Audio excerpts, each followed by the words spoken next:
You will hear a number of different recordings and you will have to answer questions on what you hear.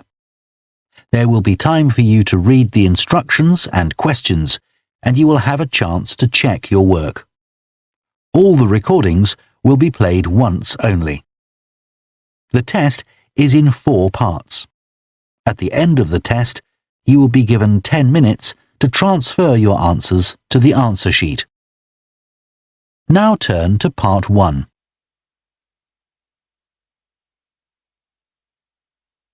Part 1. You will hear a woman phoning to ask about a summer cycling camp for her young son who is called Charlie. First, you have some time to look at questions 1 to 5.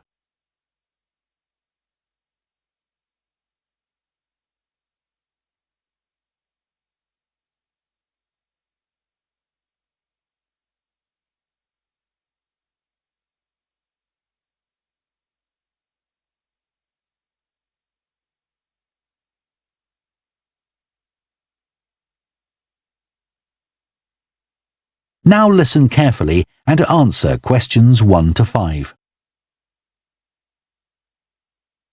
Hello, Junior Cycle Camp. Jake speaking. Hi, I'm calling for some information about the cycle camp. I'm thinking of sending my son. Great. Well, it's held every weekday morning over the summer vacation, and we focus on basic cycling skills and safety. We have 8 levels for children from 3 years upwards. How old's your son? Charlie, he's 7. He can ride a bike, but he needs a little more training before he's safe to go on the road. He'd probably be best in level 5. They start off practicing on the site here, and we aim to get them riding on the road. But first, they're taken to ride in the park, away from the traffic. Right. And can you tell me a bit about the instructors? Well, all our staff wear different colored shirts. So we have 3 supervisors, and they have red shirts. They support the instructors, and they also stand in for me if I'm not around. Then the instructors themselves are in blue shirts, and one of these is responsible for each class. Okay. In order to be accepted, all our instructors have to submit a reference from someone who's seen them work with children. Like if they've worked as a babysitter, for example. Then they have to complete our training course, including how to do lesson plans and generally care for the well-being of the kids in their class. They do a great job, I have to say. Right. And tell me a bit about the classes. What size will Charlie's class be? We have a limit of 8 children in each class, so their instructor really gets to know them well. They're out riding most of the time, but they have quiet times too, where their instructor might tell them a story that's got something to do with cycling, or get them to play a game together. It's a lot of fun. It must be. Now, what happens if there's rain? Do the classes still run? Oh, yes. We don't let that put us off. We just put on our waterproofs and keep cycling. Before you hear the rest of the conversation, you have some time to look at questions 6 to 10.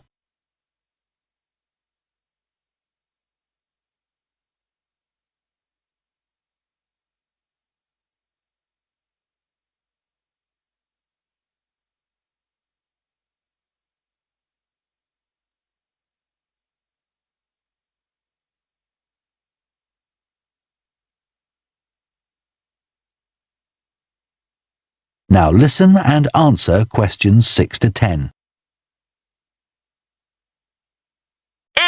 Is there anything special Charlie should bring along with him? Well, maybe some spare clothes, especially if the weather's not so good. And a snack for break time? How about a drink? No, we'll provide that. And make sure he has shoes, not sandals. Sure. And just at present, Charlie has to take medication every few hours, so I'll make sure he has that. Absolutely. Just give us details of when he has to take it, and we'll make sure he does. Thanks. Now, there are a few things you should know about day 1 of the camp. The classes normally start at 9:30 every morning, but on day 1, you should aim to get Charlie here by 9:20. The finishing time will be 12:30 as usual. We need the additional time because there are a few extra things to do. The most important is that we have a very careful check to make sure that every child's helmet fits properly. If it doesn't fit, we'll try to adjust it, or we'll find him another one. But he must wear it all the time he's on the bike. Of course. Then, after that, all the instructors will be waiting to meet their classes, and they'll meet up in the tent. You can't miss it, and each instructor will take their class away and get started. Okay, well, that all sounds good. Now, can you tell me how much the camp costs a week? $199. We've managed to keep the price more or less the same as last year. It was $190 then. But the places are filling up quite quickly. Right. Okay, well, I'd like to book for the... That is the end of part 1. You now have half a minute to check your answers to part 1.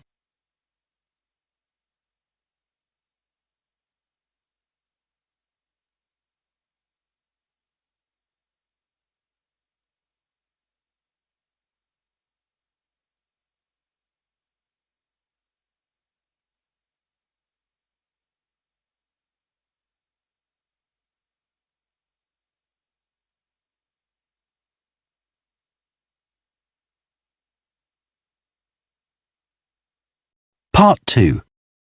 You will hear a recruitment officer called Megan Baker giving a talk at a jobs fair about opportunities for those interested in the food and agriculture sectors.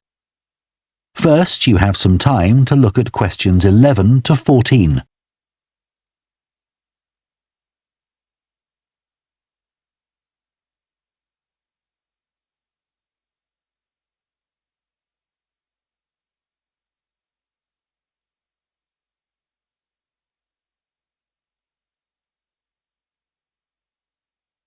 Now listen carefully and answer questions 11 to 14.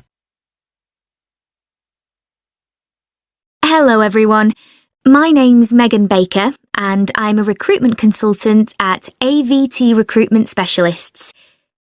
Now, our company specialises in positions that involve working in the agriculture and horticulture sectors, so that's fresh food production, garden and park maintenance and so on. And these sectors do provide some very special career opportunities. For a start, they often offer opportunities for those who don't want to be stuck with a 40-hour week, but need to juggle work with other responsibilities, such as childcare. And this is very important for many of our recruits. Some people like working in a rural setting, surrounded by plants and trees instead of buildings, although we can't guarantee that.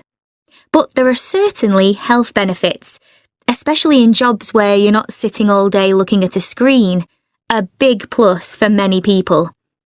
Salaries can sometimes be good too, although there's a lot of variety here. And you may have the opportunity in some types of jobs for travel overseas, although that obviously depends on the job, and not everyone is keen to do it. Of course, working outdoors does have its challenges. It's fine in summer, but can be extremely unpleasant when it's cold and windy. You may need to be pretty fit for some jobs, though with modern technology, that's not as important as it once was. And standards of health and safety are much higher now than they used to be, so there are fewer work-related accidents. But if you like a lively city environment surrounded by lots of people, these jobs are probably not for you. They're often in pretty remote areas. And some people worry about finding a suitable place to live, but in our experience, this usually turns out fine. Before you hear the rest of the talk, you have some time to look at questions 15 to 20.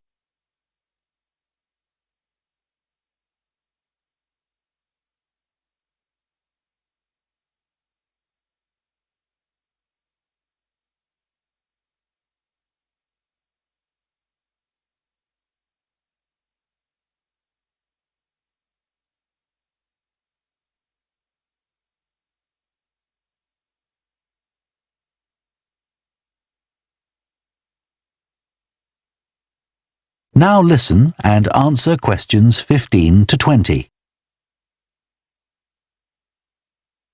Now, let me tell you about some of the exciting jobs that we have on our books right now. One is for a fresh food commercial manager. Our client here is a very large fresh food producer, supplying a range of top supermarkets. They operate in a very fast-paced environment with low profit margins. The staff there work hard, but they play hard as well. So if you've a sociable personality, this may be for you. We have an exciting post as an agronomist, advising farmers on issues such as crop nutrition, protection against pests, and the latest legislation on farming and agricultural practices. There are good opportunities for the right person to quickly make their way up the career ladder, but a deep knowledge of the agricultural sector is expected of applicants. A leading supermarket is looking for a fresh produce buyer who is available for a 12-month maternity cover contract. You need to have experience in administration, planning and buying in the fresh produce industry, and in return will receive a very competitive salary. We have also received a request for a sales manager for a chain of garden centres. You will be visiting centres in the region to ensure their high levels of customer service are maintained. This post is only suitable for someone who is prepared to live in the region. There is also a vacancy for a tree technician to carry out tree cutting, forestry and conservation work. Candidates must have a clean driving licence and have training in safety procedures. A year's experience would be preferred, but the company might be prepared to consider someone who has just completed an appropriate training course. Finally, we have a position for a farm worker. This will involve a wide range of farm duties, including crop sowing and harvesting, machine maintenance, and animal care. Perks of the job include the possibility of renting a small cottage on the estate and the chance to earn a competitive salary. A driving licence and tractor driving experience are essential. That is the end of part 2. You now have half a minute to check your answers to part 2.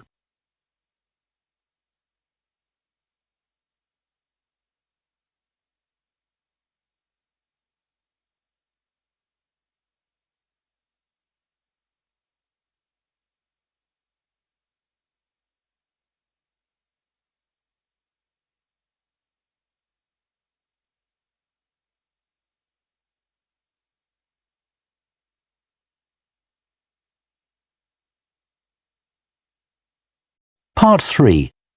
You will hear two food science students called Adam and Rosie starting to plan their presentation on diet and obesity. First, you have some time to look at questions 21 to 24.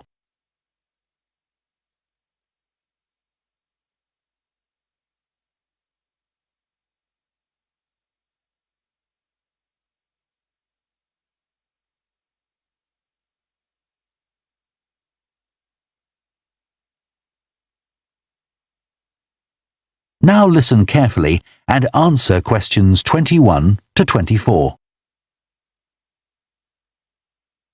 OK, Rosie, shall we try to get some ideas together for our presentation on diet and obesity? Sure. I can talk about the experiment I did to see if people can tell the difference between real sugar and artificial sweeteners. Where you gave people drinks with either sugar or artificial sweeteners, and they had to say which they thought it was? Yeah, it took me ages to decide exactly how I'd organise it, especially how I could make sure that people didn't know which drink I was giving them.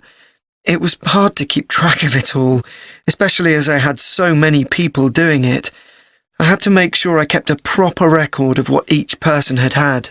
So, could most people tell the difference? Yeah, I hadn't thought that they would be able to, but most people could. Then there's that experiment I did, measuring the fat content of nuts, to see if the nutritional information given on the packet was accurate. The one where you ground up the nuts and mixed them with a chemical to absorb the fat? Yes. My results were a bit problematic. The fat content for that type of nut seemed much lower than it said on the package. But I reckon the package information was right. I think I should probably have ground up the nuts more than I did. It's possible that the scales for weighing the fat weren't accurate enough too. I'd really like to try the experiment again sometime. Before you hear the rest of the discussion, you have some time to look at questions 25 to 30.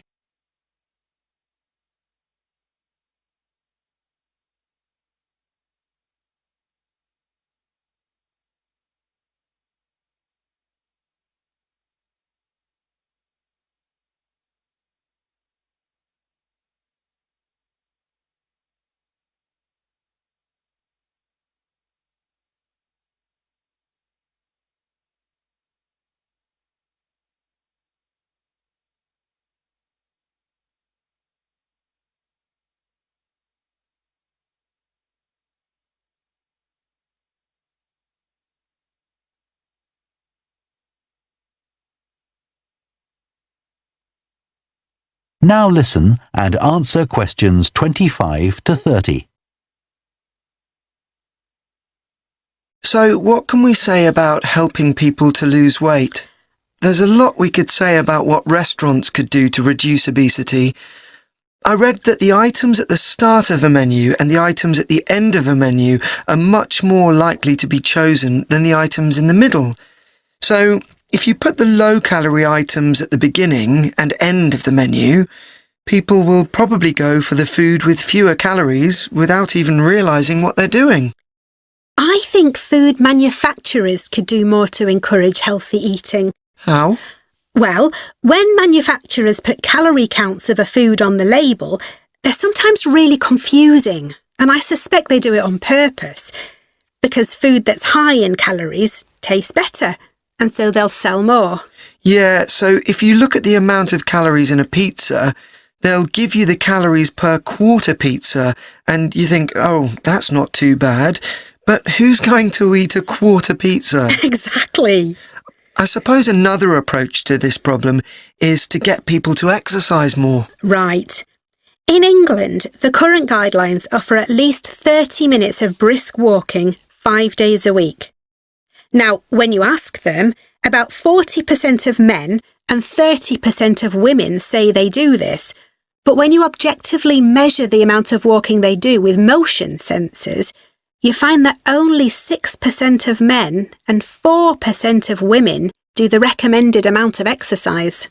So you can see why obesity is growing. So how can people be encouraged to take more exercise? Well, For example, think of the location of stairs in a train station. If people reach the stairs before they reach the escalator when they're leaving the station, they're more likely to take the stairs. And if you increase the width of the stairs, you'll get more people using them at the same time. It's an unconscious process and influenced by minor modifications in their environment. Right. And it might not be a big change, but if it happens every day, it all adds up. Yes, but actually, I'm not sure if we should be talking about exercise in our presentation. Well, we've done quite a bit of reading about it. I know, but it's going to mean we have a very wide focus, and our tutor did say that we need to focus on causes and solutions in terms of nutrition. Oh, I suppose so. And we've got plenty of information about that. OK, well, that will be simpler. So, what shall we do now? We've still got half an hour before our next lecture. Let's think about what we're going to include and what will go where. Then we can decide what slides we need. OK, fine.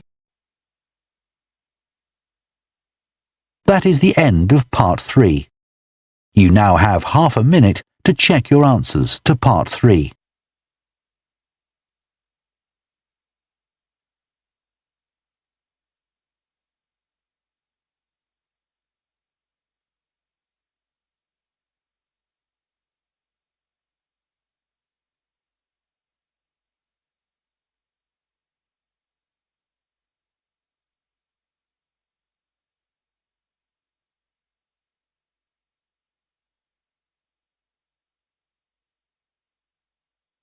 Part 4. You will hear a lecturer on a fashion design course introducing the subject of hand knitting, which involves making things like woolen jumpers and scarves. First, you have some time to look at questions 31 to 40.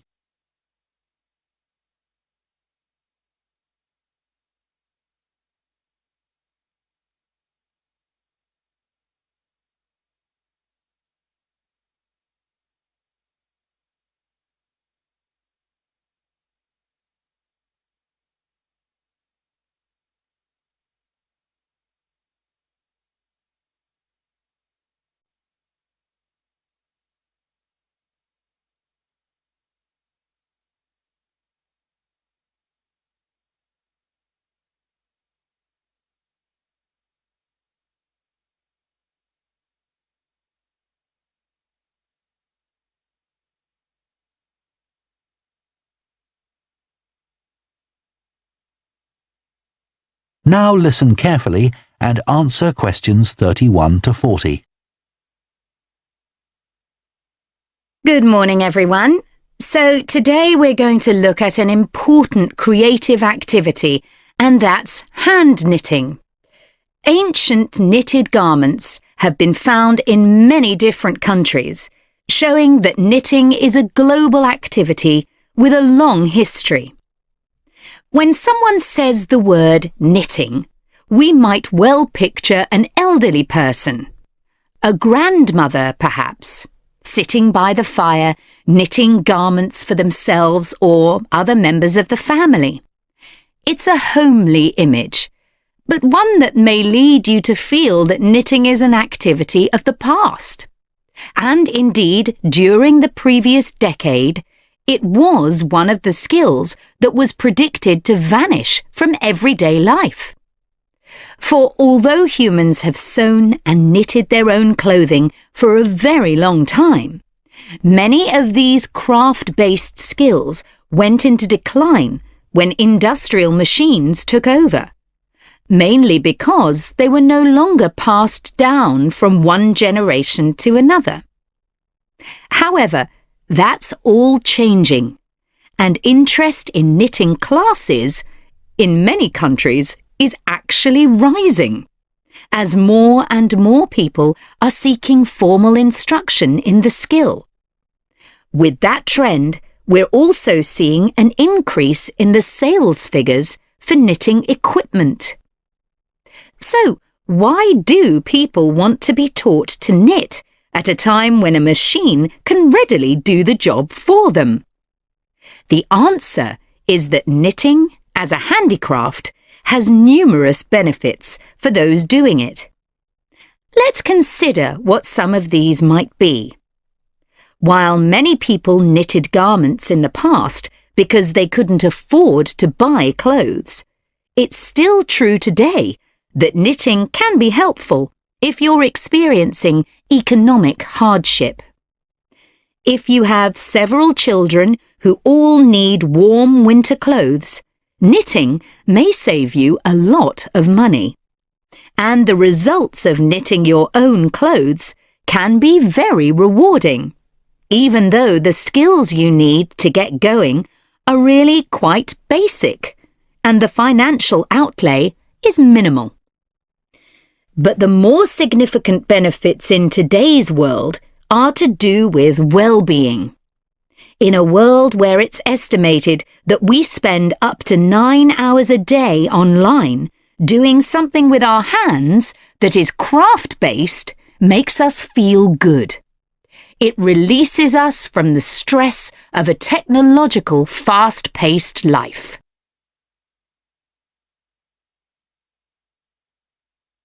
Now, let's look back a bit to early knitting activities. In fact, no one really knows when knitting first began. But archaeological remains have disclosed plenty of information for us to think about. One of the interesting things about knitting is that the earliest pieces of clothing that have been found suggest that most of the items produced were round rather than flat. Discoveries from the 3rd and 4th centuries in Egypt show that things like socks and gloves that were needed to keep hands and feet warm were knitted in one piece using 4 or 5 needles. That's very different from most knitting patterns today, which only require 2. What's more, the very first needles people used were hand-carved out of wood and other natural materials, like bone, whereas today's needles are largely made of steel or plastic and make that characteristic clicking sound when someone's using them. Ancient people knitted using yarns made from linen, hemp, cotton and wool, and these were often very rough on the skin. The spinning wheel, which allowed people to make finer yarns and produce much greater quantities of them, led to the dominance of wool in the knitting industry, often favoured for its warmth. Another interesting fact about knitting is that because it was practised in so many parts of the world, for so many purposes, regional differences in style developed. This visual identity has allowed researchers to match bits of knitted clothing that have been unearthed over time to the region from which the wearer came, or the job that he or she did. As I've mentioned, knitting offered people from poor communities a way of making extra money while doing other tasks. For many centuries, it seems, men, women and children took every opportunity to knit, for example, while watching over sheep, walking to market, or riding in boats.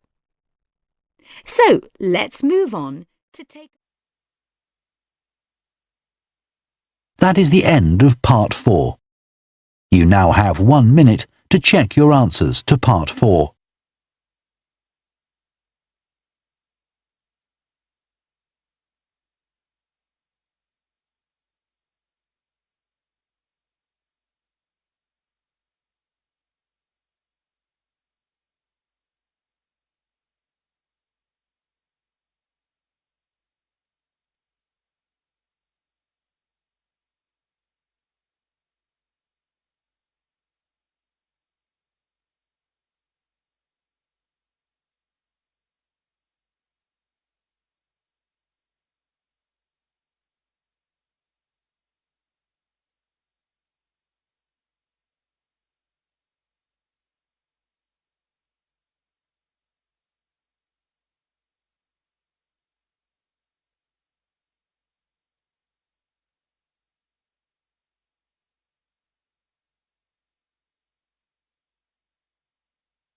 That is the end of the listening test.